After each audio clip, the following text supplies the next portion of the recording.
A trembling small hand reached for a stale piece of bread on a luxurious marble table. But before her fingers could touch it, a sharp designer heel slammed down, pinning her hand to the cold surface. In this house, only those who are useful get to eat, and you are nothing but trash, just like your mother, Beatrice hissed, her voice a poisonous whip as she poured a glass of ice-cold water over the little girl's head. The child didn't cry. She simply stared at a dusty vase in the corner, where a tiny camera lens was hidden, waiting for the moment the world would see the monster behind the diamonds. Hello everyone.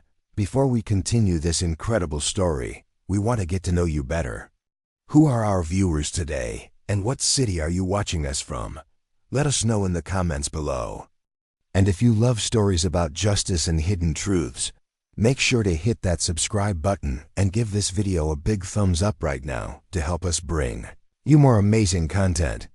Elena had always been a woman of quiet strength, a mahogany-skinned beauty whose eyes held the wisdom of 1,000 ancestors.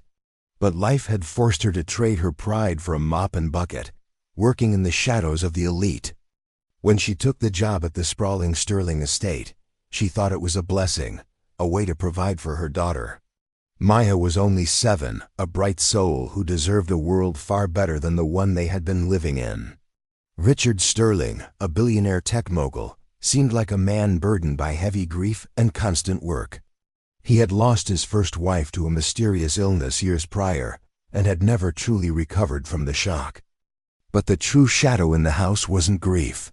It was Beatrice, Richard's second wife, a woman of cold elegance. From the moment Elena and Maya arrived, Beatrice saw them as targets for her deep-seated insecurities and inner malice. She hated Elena's poise and the way Richard occasionally looked at Maya with a flicker of genuine paternal warmth. As soon as Richard's sleek black limousine cleared the driveway for business trips, the mansion transformed into a prison. Beatrice began with small cruelties, assigning Elena tasks that kept her working 20 hours a day without rest. She ensured Elena was always too exhausted to fully notice the fading light in her daughter's tired eyes. But then, the cruelty turned toward Maya as Beatrice claimed the girl was clumsy and slow for her age. Soon, the rule became law. Maya was not allowed to eat until the entire household was asleep at night. Elena would try to sneak food to her daughter, hiding warm rolls in her apron or fresh fruit in her pockets. But Beatrice was like a hawk, searching Elena's quarters and throwing any discovered food into the garden mud. The starvation was a slow, agonizing weapon designed to break Elena's spirit by hurting her only child. Maya, once a vibrant child who loved to sing, became a ghost, her voice vanishing entirely under fear. She became a silent shadow in the halls, her ribs beginning to show through her thin, tattered cotton dress. Elena's heart bled every time she saw her daughter's hollow cheeks, but she knew she had to stay calm. She knew that if she confronted Beatrice directly, they would be thrown onto the cold streets with nothing. Using the last of her meager savings, Elena purchased a high-tech hidden camera disguised as a common item. She placed it in the main hall where Beatrice most often tormented the child during the long afternoons. Day after day, the lens captured the unthinkable, Beatrice mocking the girl's hunger with a smirk. The camera saw her forcing Maya to scrub marble floors on bleeding knees while she sipped expensive wine. The tension in the house reached a breaking point when Richard announced a surprise 3-day trip to London. The moment he left, Beatrice stopped all pretense of humanity and locked the heavy pantry doors tight. She told Elena that neither she nor the brat would eat until the entire east wing was deep cleaned.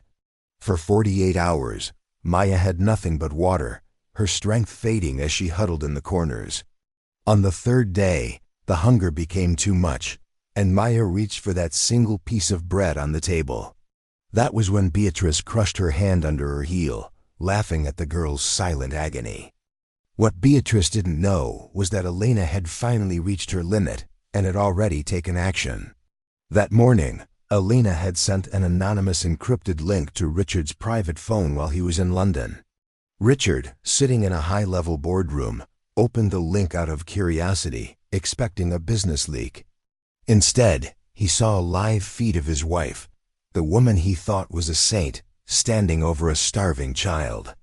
He watched in horror as Beatrice leaned down and whispered a dark secret into the little girl's ear.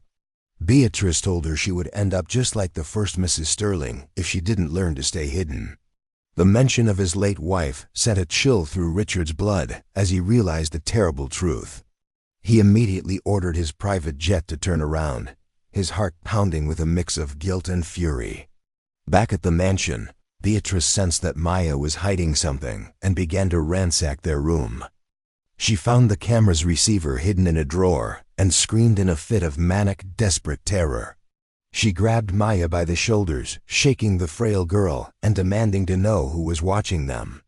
Elena rushed in, throwing herself between them, shielding her daughter with her own strong body. "I am watching, Beatrice," Elena said, her voice like thunder echoing through the quiet, opulent room. "And so is the man who pays for your life," she added, staring directly into Beatrice's panicked eyes. Beatrice laughed hysterically, claiming no one would ever believe a lowly maid over a high society woman. But then, the miracle happened.